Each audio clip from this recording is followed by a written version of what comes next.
Eu não ia falar não, mas vou falar. Porque assim,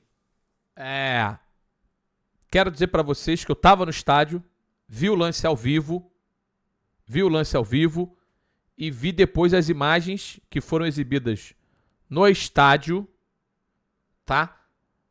As imagens que o próprio Anderson Daronco teve acesso no momento que ele foi chamado pelo VAR para analisar a jogada, tá? Então, eu não vi o lance depois que eu voltei para casa. Eu tô fazendo uma interpretação tendo visto o lance da arquibancada lá de cima e tendo visto as imagens que foram exibidas nos telões do Allianz Parque e que foram exibidas também ao Anderson Daronco na hora dele interpretar o que seria o segundo gol do São Paulo ali naquele momento, tá? Pra mim, lance normal, não houve nada. E o que me incomodou, foi até o que eu falei no vídeo, o que me incomodou na decisão do Anderson Daronco foi ele simplesmente, não sei se por orgulho, não sei se por incapacidade de interpretar uma jogada, sabe? Ele deve, ou os dois, né? Ou os dois, como a galera coloca no chat aqui, por ego, não sei exatamente, cara. Porque ele sustentar a marcação depois de tudo que foi exibido nas imagens, eu acho muito ruim. Vou aqui colocar também que talvez o VAR não precisasse nem ter chamado. Porque a jogada que o Anderson Daronco interpretou como falta, que pra mim não houve, foi o que ele viu nas imagens de novo. Porque como é que funciona esse procedimento todo, né? O árbitro tem que mal ou bem relatar pro VAR o que ele viu e se tiver algo dissonante nesse relato em relação ao que tem nas imagens, ele fala, o que você tá falando não aconteceu, hein, cara? Vem dar aqui uma olhada. Eu acho que a sinalização que ele faz primeiro é de um empurrão. Essa é a sinalização que ele faz primeiro lá no estádio. Empurrão. E aí talvez tenha sido por isso que ele tenha sido chamado, porque não houve um empurrão. O que houve ali foi o cara encostar, mano. Assim, o Diego Costa ele tava encostando no adversário. Não foi uma situação dele desequilibrar o marcador do Palmeiras ou qualquer coisa do tipo. Então, volta com a decisão correta. Eu acho que todo mundo que viu a imagem no estádio ficou com a sensação de não ter sido falta. De verdade. Aí, e eu não quero aqui atacar o Anderson Daronco, não é o meu objetivo. É só dizer que, o árbitro ele não pode ser orgulhoso e ele não pode se apaixonar pela decisão. Isso pra mim é o mais importante para um árbitro de futebol. Na era VAR, ele não pode se apaixonar pela decisão que ele tomou. Porque ao ser chamado para analisar o lance, ele tem que chegar de mente vazia. Ele não pode chegar lá querendo que a imagem justifique a marcação que ele fez no campo. Que foi o que aconteceu, na minha opinião. Ele ficou procurando alguma coisa que pudesse justificar a marcação dele. E não chegar lá e tentar achar e tomar a decisão correta. Ele queria estar certo. Então ele ficou ali olhando. Cadê? Será que houve algum tipo de... Cadê? Essa mão aqui serve para justificar a marcação que eu dei no campo. Eu acho que foi isso que aconteceu. E isso não é o objetivo do VAR. Então, para mim, ele foi mal no lance. Se apaixonou pela decisão e procurou alguma coisa nas imagens que pudesse justificar a marcação dele, ao invés de interpretar a jogada da maneira que ela deveria ter sido interpretada. Então, para mim, foi um erro grosseiro do Daronco, que poderia ter custado a vaga ao São Paulo. Eu acho que no final das contas, o lance passa sem tanta repercussão. Tem repercussão, mas sem tanta importância, porque o São Paulo fez o papel dele e conseguiu a vitória. Mas eu acho que o ponto principal é que os árbitros têm que ir pro VAR, não para encontrar algum elemento que justifique a marcação que ele teve no campo, e sim tem que ir pro VAR para tomar a melhor decisão pro jogo, a melhor decisão de acordo com a regra. E o contato ali foi mínimo, para mim não houve falta, e eu considero um erro grosseiro do Anderson Daronco no jogo entre Palmeiras e São Paulo. E eu acho que esse é um recado que tem que valer para todo mundo que vai ao vídeo analisar uma jogada. Pô, vá para tomar a decisão correta e não para confirmar aquilo que você viu. Se no lugar do Palmeiras fosse qualquer outro time, ele nem marcaria no campo. A pressão extracampo funcionou, infelizmente. Não há, assim, eu não quero acreditar nisso, de verdade.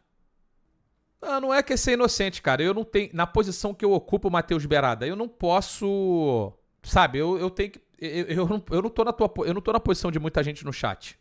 Eu tô numa posição de falar, sabe? Eu entendo que o que eu falo, ou eu coloco peso naquilo que eu falo, pô. Então eu tenho que ter algum tipo de, assim, lógico, eu tô opinando, tecnicamente, mas eu não quero aqui de jeito nenhum atacar a honra do Daronco, ou enfim, pô, falar que ele foi sugestionado pela pressão de uma declaração do assistente do Palmeiras. Pô, desculpa, irmão. Com todo o carinho do mundo.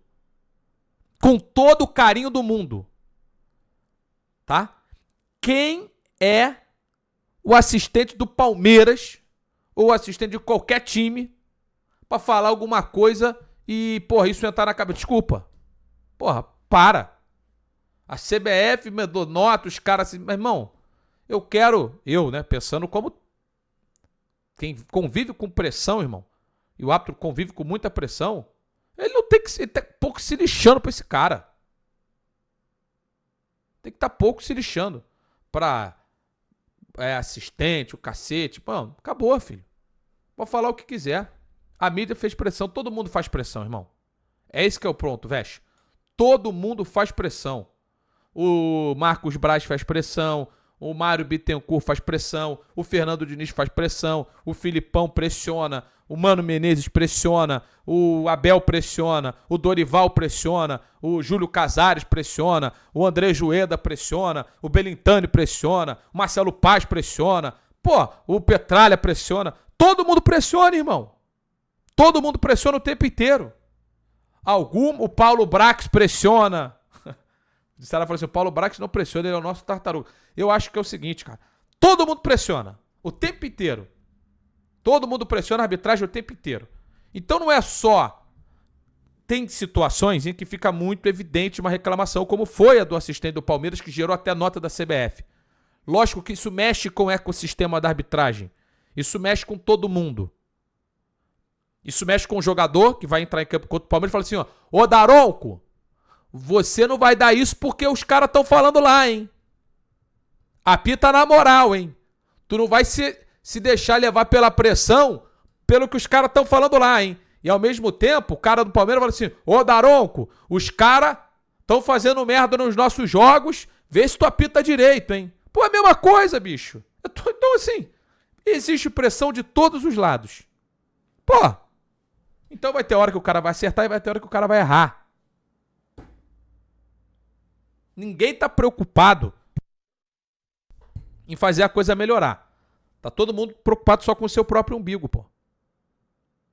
Então, eu acho que foi um erro por ter se apaixonado pela decisão. Não querer estar errado. Eu acho que foi isso que aconteceu com ele. E Palmeiras, São Paulo, qualquer outra coisa, ele poderia errar igual. E vamos pro caminho inverso aqui, tá? Vamos criar uma situação inversa. Vamos criar uma situação inversa. O Daronco não dá a falta no campo. Daronco não dá a falta no campo. E o VAR chama pro Daronco. Tá? Vamos colocar uma situação que existisse um Daronco com a cabeça do VAR e o Daronco com a cabeça do campo. Inverte a posição. O Daronco cabeça VAR tá no campo. E o Daronco cabeça a campo, tá no VAR. Aí o Daronco que tá lá no VAR fala o seguinte: Daronco, foi pênalti. Eu sei que tá confuso o que eu falei, mas vocês já entenderam. Daronco, foi pênalti. Vem aqui ver. Tá? Porque é esse Daronco aqui. Aí, o Daronco com cabeça do VAR de ontem, ele vai pro vídeo e fala assim: irmão, vou falar o seguinte, eu só quero uma imagem que sabe, que me dê a segurança pra não dar o pênalti. Quer dizer, pra não dar falta. Eu só quero uma imagem que confirme aquilo que eu apitei, que foi o gol. Sabe? É isso. Tá simples pra mim. Então, parceiro, o Daronco ali, se ele tivesse dado o gol e o VAR tivesse chamado, ele não ia mudar a decisão dele. Entendeu? Foi nada, né, ô Túlio? Entenda. Se o Daronco tivesse dado o gol e o VAR tivesse chamado pra ele dar a falta, ele ia continuar dando gol. Porque ele só queria confirmar a opinião dele. Só isso. Interessa o que estava sendo mostrado ali. Ele ia olhar e falar o seguinte: pô, olha aí, ó. Não, esse contato, falta não, gol. Ou ele fala assim: olha aqui esse contato, é falta. Porra. É isso, independentemente do lance, ele usaria o VAR para confirmar a opinião dele. Pela maneira que ele marcou a falta ontem, para mim foi isso.